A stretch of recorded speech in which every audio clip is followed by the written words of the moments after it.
Hello everyone! Today I would like to show you this Japanese beauty. It's Mazda MX-5 and B pre-facelift. In my opinion, the most beautiful one.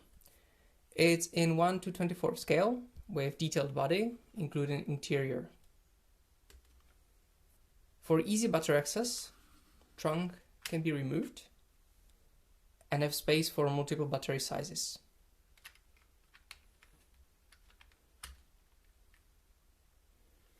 The whole car is made as a kit with clear building instruction and non-printed parts list.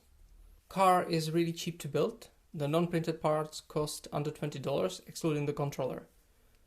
You will need 7 3mm bearings, ESC controller, servo, motor,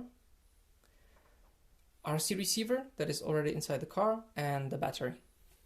Car is a rear-wheel drive.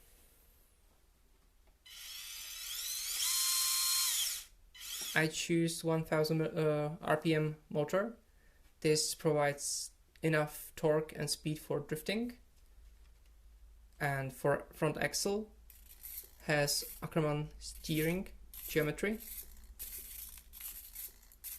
which makes it quite easy to steer. It was big fun to design the car, and I hope that you will have the same fun building it and driving it. Now let's see it in action.